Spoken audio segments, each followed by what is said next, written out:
జనవరి 22న అయోధ్యలోని రామాలయ ప్రతిష్టాపన వేడుకలు అంగరంగ వైభవంగా జరగనున్నాయి. ఈ నేపథ్యంలో ఉత్తరప్రదేశ్లోని ఆసుపత్రులకు గర్భిణీల నుంచి విజ్ఞప్తులు వెల్లువెత్తుతున్నాయి.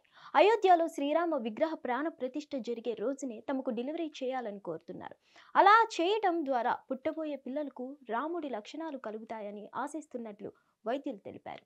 డెలివరీకి వచ్చిన ప్రతి ఒక్కరూ రిక్వెస్ట్లు పెడుతున్నారు. నార్మల్ డెలివరీలతో పోలిస్తే సిజేరియన్ ఆపరేషన్ చేయాల్సిన కేసుల్లో మాత్రం ఈ తేదీనే ఎక్కువగా తల్లిదండ్రులు రిఫర్ చేస్తున్నారు.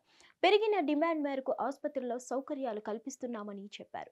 ప్రసవ తేదీపై వారికి అవగాహన కలిగించగా ఎలాంటి మార్పు రాలేదని, జనవరి 22వ తేదీనే డెలివరీ చేయాలని పట్టుబడుతున్నారని, కాబట్టి తాము ఏమీ చేయలేకపోతున్నట్లు వైద్యులు వాపోయారు. అయోధ్య రామ మందిరంలో విగ్రహ ప్రతిష్టాపనకు గడువు సమీపిస్తున్న కొద్దీ గర్భిణీల ఆరోగ్యానికి వైద్యులు తగిన సలహాలు సూచనలు చేస్తూనే ఉన్నారు. అదలా ఉండగా జనవరి 22న ఆలయ ప్రతిష్టాపన జరిగే వరకు శ్రీరామ విగ్రహం రహస్యంగానే ఉంటుంది. గర్భగుడిలో ప్రతిష్ఠించే వరకు దర్శనానికి అనుమతించరు. మరోవైపు అయోధ్యలోని రామ మందిర ప్రారంభోత్సవ వేడుకకు సంబంధించిన ఆహ్వాన కార్డులు విడుదలయ్యాయి.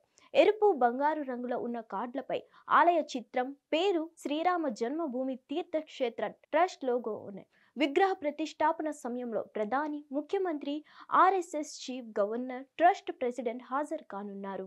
రామాలయ ప్రతిష్ఠ సందర్భంగా పవిత్రోత్సవంలో సాంస్కృతిక కార్యక్రమాలు, అఖండ రామాయణం, హనుమాన్ చాలీసా, పారాయణం, యజ్ఞం, శోభాయాత్ర, భూమి పూజ ఉంటాయి.